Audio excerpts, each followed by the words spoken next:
जय हिंद दोस्तों। तो आज हम एक नए टॉपिक की तरफ चलते हैं। आप सभी का स्वागत है शिवकुल स्टडीज में और मेरा नाम शैलेंद्र रावत है, जो कि मैं आपको एक नया टॉपिक पढ़ाने जा रहा हूं जिसका नाम है स्पेस टेक्नोलॉजी। और ये इतना इंपॉर्टेंट रोल हो जाता है किसी भी एग्जाम में। और हालांकि ये आता किसमें है, साइंस के पॉइंट ऑफ व्यू से आता है। और ये क्वेश्चन जो बहुत ज्यादा रिपीटेड होते हैं, जैसे एसएससी के एग्जाम हो गए, बीपीएससी हो गया, यूपी पीसीएससी हो गया, ये लोअर एग्जाम की आप प्रिपरेशन कर रहे हैं, तो ये टॉपिक आपके लिए बहुत इंपॉर्टेंट हो जाता है। तो इस टॉपिक को हमें बहुत अच्छे से पढ़ना है और मैं कोशिश करूंगा कि इस टॉपिक में हर एक छोटे से छोटा पॉइंट आपको समझ में आ जाए। चलिए ज्यादा ना टाइम वेस्ट करके हम स्टार्ट करते हैं। हमें कवर क्या करना है इस टॉपिक में, ये समझ लेते हैं इस लेक्चर में। तो सबसे पहले हमें स्पेस इंट्रोडक्शन पढ़ना है कि क्या होता है स्पेस इंट्रोडक्शन, उसमें कैमरन थ्योरी क्या है। भाई जो स्पेस इंट्रोडक्शन में जो स्पेस स्टार्ट होता है, सबसे पहले कैमरन ने एक थ्योरी दिया था और वो थ्योरी क्या थी मैं अभी बताता हूं। उसके बाद इनके इंपॉर्टेंट फैक्ट्स के बारे में जानना है कि भाई साहब इसमें स्पेस में बहुत सारी इंपॉर्टेंट चीज होती हैं जो कि हमें पढ़ना है। फिर एक मतलब रेस्क्यू एग्रीमेंट चलाया गया स्पेस में, उसमें भी हमें पढ़ना है। ऑर्बिट्स क्या होते हैं, ऑर्बिट्स अगर हम बात करें 3 टाइप के होते हैं, कौन कौन से होंगे। एक्चुअल में हमें क्या पढ़ना है कि जियोसेंट्रिक अर्थ ऑर्बिट क्या होता है, इसको भी हमें डिटेल में पढ़ना है। फिर अब हमें आगे जाके और पढ़ना पड़ेगा कि रॉकेट कैसे काम करता है, मिसाइल कैसे काम करती है ना। हमारा जो कम्युनिकेशन यानी कि जो हम मोबाइल से बात करते हैं उसका एक सैटेलाइट में कैसे उसका कनेक्शन होता है, वो सब हमें सीखना पड़ेगा। चलिए समझते हैं। तो सबसे पहला टॉपिक क्या है, स्पेस इंट्रोडक्शन। स्पेस इंट्रोडक्शन में इन्होंने कहा कि अगर भाई साहब आप किसी भी, मान के चलते हैं मेरे पास ये क्या है, अर्थ है, ये क्या है, अर्थ है, और इस अर्थ के बाहर क्या है, एक एटमॉस्फेयर लेयर है, ये क्या है, एटमॉस्फेयर है। और इसके जस्ट बाद स्पेस शुरू हो जाता है। क्या शुरू हो जाता है, स्पेस शुरू हो जाता है। अब इन्होंने कैमरन ने कहा, कैमरन ने क्या कहा कि अर्थ के सरफेस से इन्होंने कहा भाई साहब कि जो अर्थ है, जो अर्थ है उसके सरफेस से, ठीक है, सरफेस से जो हाइट होगी, जो हाइट होगी वो 100 किलोमीटर होगी। कितना होगा, 100 किलोमीटर होगी। हालांकि इन्होंने बात तो सही कही कि भाई साहब यहां से यहां की जो हाइट है लगभग मान के चलते हैं वो कितना होगा, 100 किलोमीटर होगा। ठीक है, इन्होंने और एक कहा कि जैसे ही 100 किलोमीटर होगा यहीं से इन्हें माइक्रो ग्रेविटी मिलना चालू हो जाएगी। क्या मिलेगी, माइक्रो ग्रेविटी मिलना चालू हो जाएगी। और माइक्रो ग्रेविटी जैसे ही मिलेगी तो उसके बाद यहीं पे सेलेस्टियल बॉडी मिलना चालू हो जाएंगी। कैसी बॉडी मिलना चालू हो जाएंगी, सेलेस्टियल, सेलेस्टियल बॉडीज मिलना चालू हो जाएंगी। ठीक है, हालांकि ये दोनों बात ठीक थी यार कि भाई साहब यहां से जो ग्रेविटी है, मान के चलो ये अर्थ पे ग्रेविटी क्या है, जी है। जैसे जैसे आप ऊपर जानते हो वैसे वैसे ग्रेविटी क्या होती है, कम होने लगेगी। और माइक्रो मतलब बहुत कम ग्रेविटी होगी। तो यहां पे जैसे ही इंसान पहुंचेगा यहां पे क्या होने लगेगा, फ्लो होने लगेगा। बिकॉज यहां पे ग्रेविटी तो है नहीं, है ग्रेविटी, बिल्कुल नहीं है ग्रेविटी।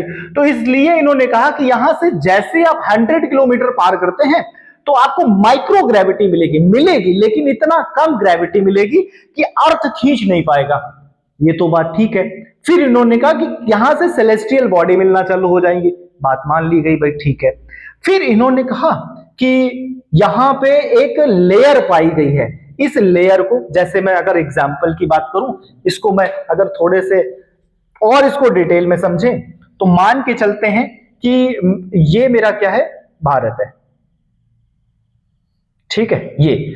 और यहां पे क्या है, इसकी जो ऊंचाई होगी वो कितना होगी, 100 किलोमीटर। क्या होगी, 100 किलोमीटर। और इसी लाइन को इन्होंने नाम दिया कैमरन लाइन। कौन सा नाम दिया, कैमरन लाइन नाम दिया। ठीक है, अपने ही नाम पर नाम दे दिया। ठीक है, कैमरन लाइन। इसे अब इस कैमरन लाइन में इन्होंने कहा कि भाई साहब इसके ऊपर वाला पार्ट और इसके नीचे वाला पार्ट, ठीक है, कैमरा लाइन के ऊपर वाला पार्ट और नीचे वाले पार्ट को क्या बोलेंगे? तो इन्होंने बोला अगर ऊपर वाले पार्ट की बात करें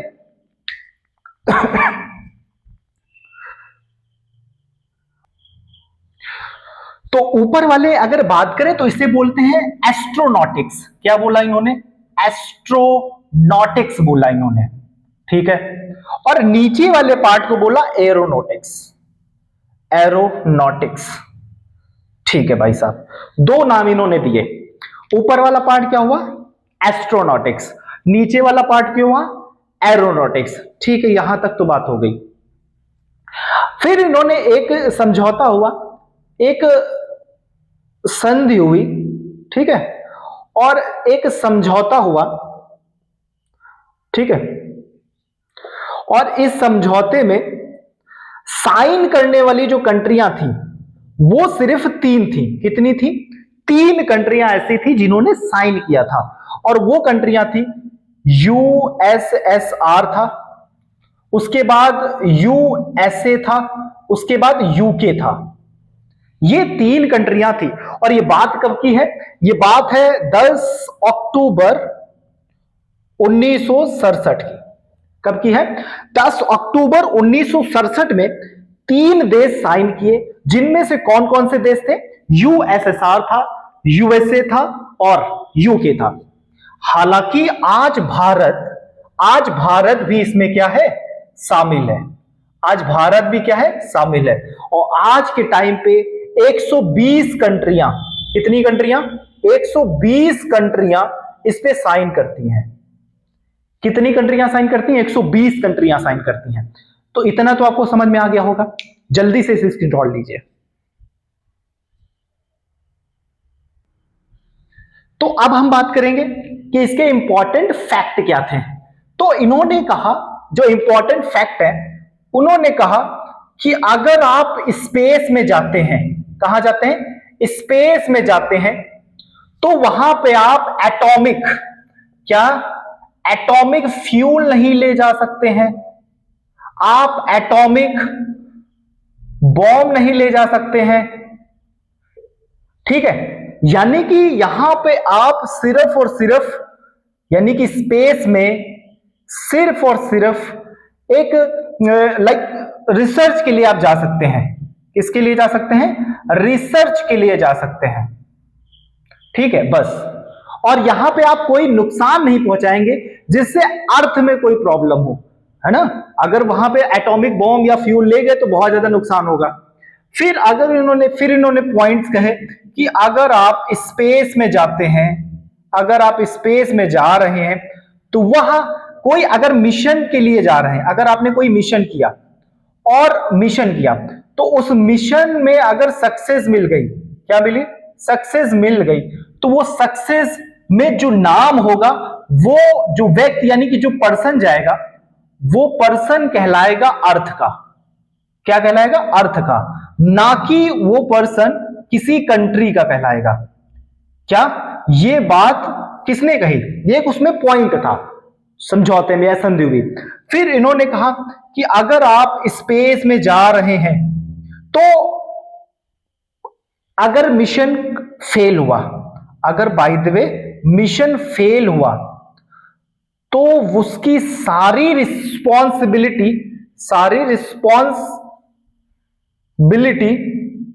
किसकी होगी?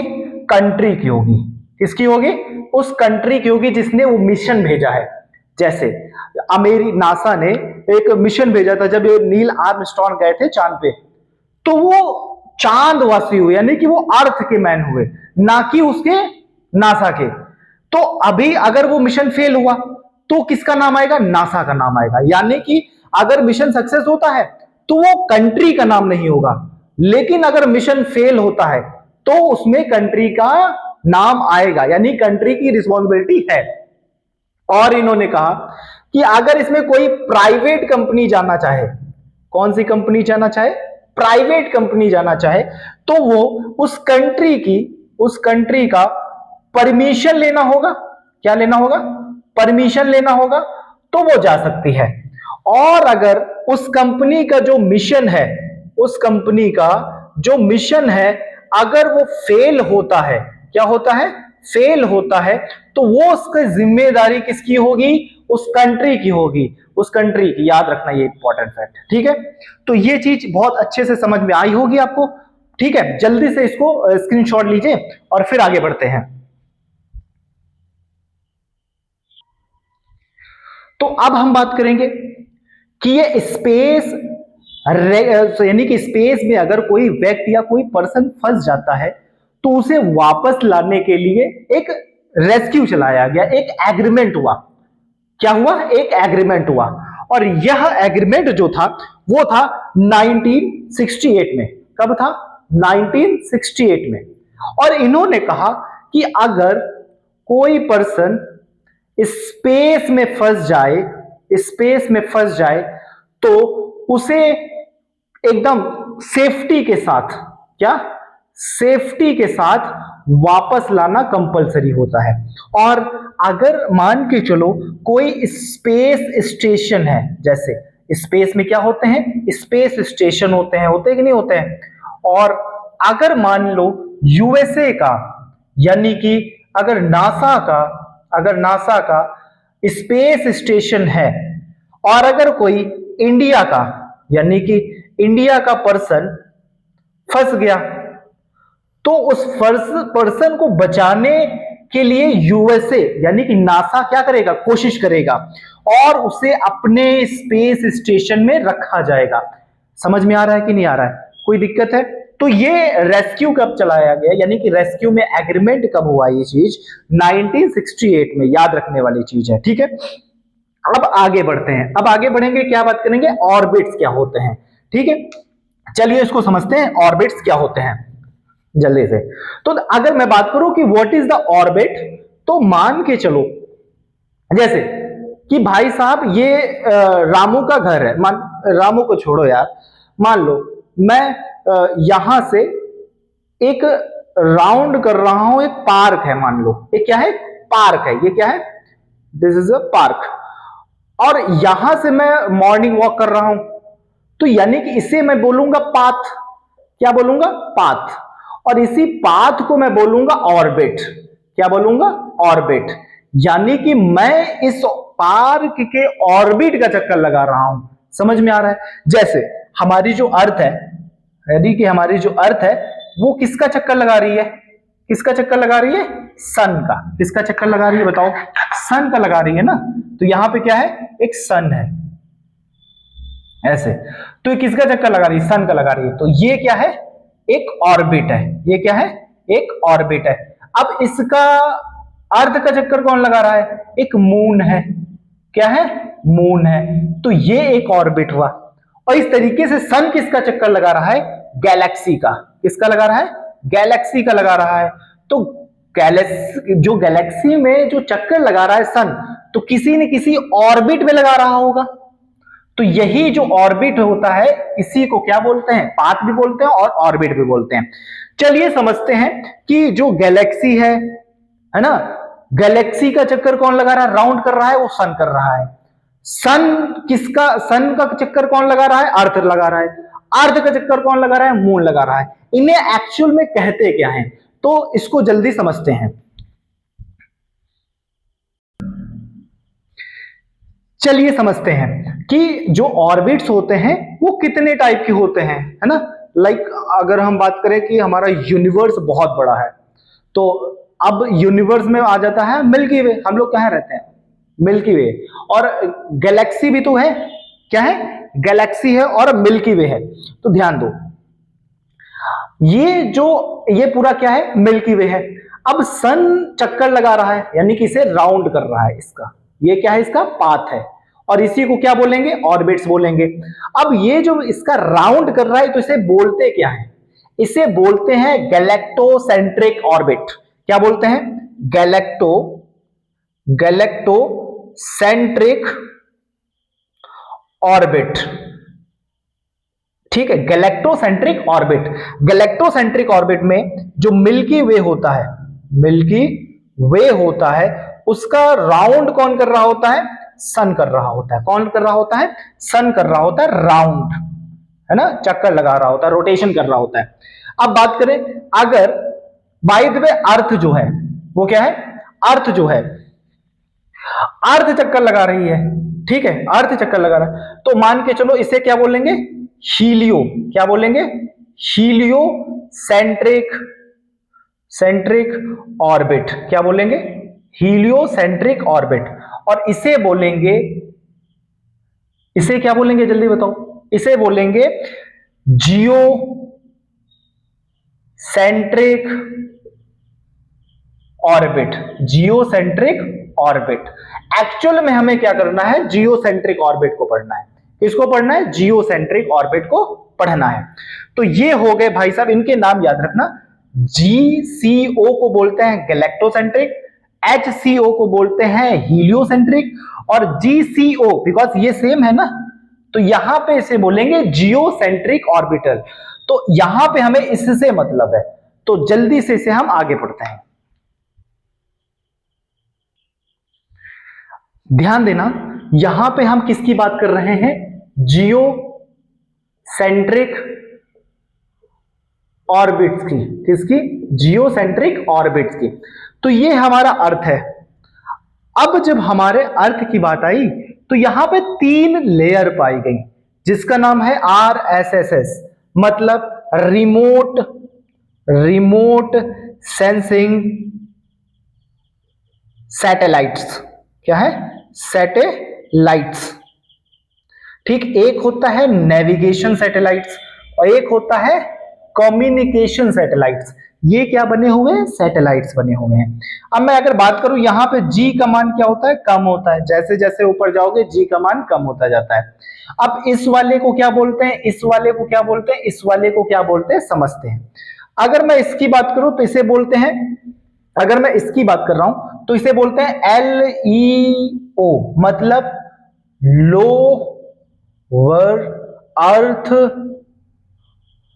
Orbit, lower earth orbit.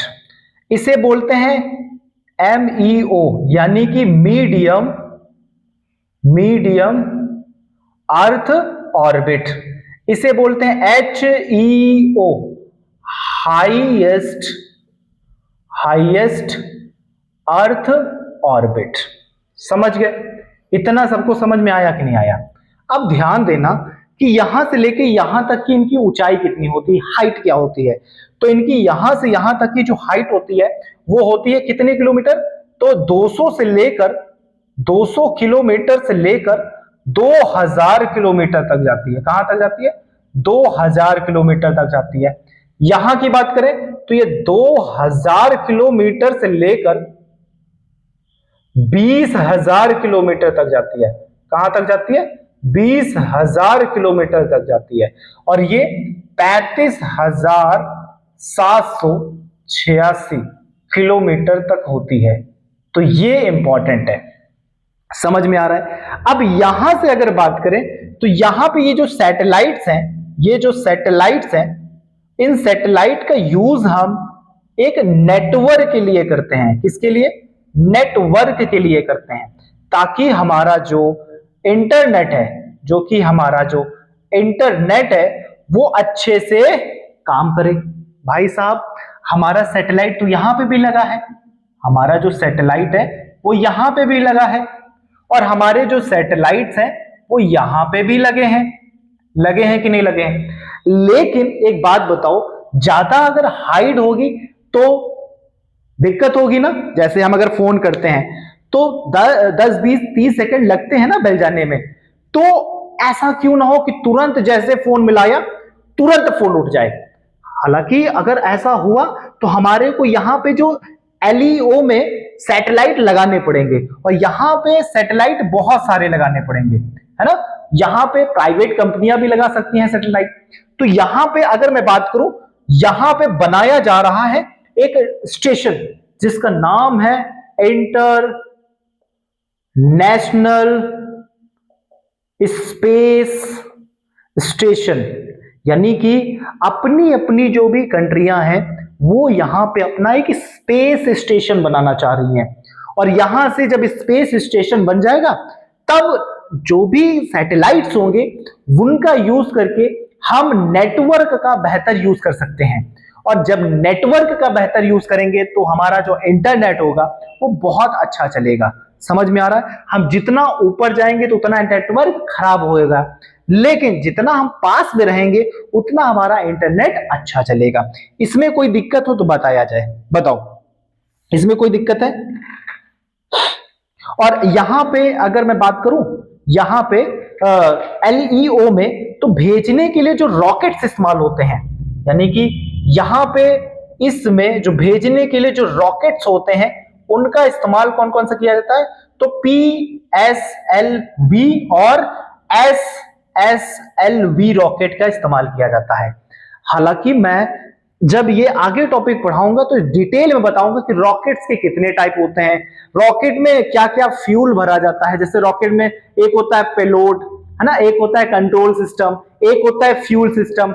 Fuel के भी 3 टाइप होते हैं, एक होता है सॉलिड, एक होता है लिक्विड, और उसमें एक इंजन लगा होता है जिसका नाम होता है क्रायोजेनिक। इंजन भी 2 तरीके के होते हैं, एक होता है CE20, एक होता है CE25। तो ये सारी डिटेल आपको बताएंगे हम, ठीक है, कि उसमें फ्यूल का कौन सा यूज होता है, कौन सा नहीं यूज करना चाहिए, है ना। तो ये सारी चीजें आपको PSLV SSLV के बारे में हम नेक्स्ट उसमें बताएंगे जब ये टॉपिक आएगा। हालांकि अभी कौन सा चल रहा है? स्पेस के बारे में चल रहा है। जस्ट इसके बाद हम स्टार्ट कर देंगे कौन सा टॉपिक? Rocket technology. क्या चलेंगे? अभी तो स्पेस टेक्नोलॉजी चल रहा है, इसके बाद हम चलाएंगे कौन सा टॉपिक? इसके बाद हम पढ़ेंगे रॉकेट टेक्नोलॉजी। तो रॉकेट टेक्नोलॉजी में हम सारे प्रकार के चलेंगे कि PSLV क्या है, SLV क्या है, SSLV क्या है, GSLV Mark 3 क्या है, ये सारे रॉकेट्स के बारे में हम पढ़ेंगे। तो इतना आपको समझ में आया कि नहीं आया? तो ये वीडियो को ज्यादा ना लंबा बनाकर हम इस वीडियो को यही रोकते हैं, और नेक्स्ट पार्ट में हम कोशिश करेंगे कि रॉकेट टेक्नोलॉजी के बारे में बताया जाए। और इसमें जो भी टॉपिक्स बचे हुए हैं, वैसे हालांकि सारे टॉपिक कवर हो चुके हैं, और इसके बाद भी अगर एक्स्ट्रा कोई पॉइंट होगा तो मैं उस वाले वीडियो में बता दूंगा। और नेक्स्ट आपका वीडियो रहेगा रॉकेट टेक्नोलॉजी। तो अगर वीडियो अच्छा लगा हो तो लाइक कर देना, अगर जिनको वीडियो बहुत अच्छा लगा हो वो शेयर भी कर सकते हैं, वैसे हालांकि कर देना उनको जिनको बिल्कुल नॉलेज नहीं है स्पेस टेक्नोलॉजी में लेकिन इंटरेस्ट रखते हैं। समझ में आ रहा है कि नहीं आ रहा है? और चैनल को सब्सक्राइब करेंगे तभी तो नेक्स्ट वीडियो मिलेगा आपको। तो प्लीज चैनल को सब्सक्राइब कर लीजिए, और मिलते हैं नेक्स्ट वीडियो में। जब तक आप अच्छे से रहिए, अपना ध्यान रखिए। जय हिंद।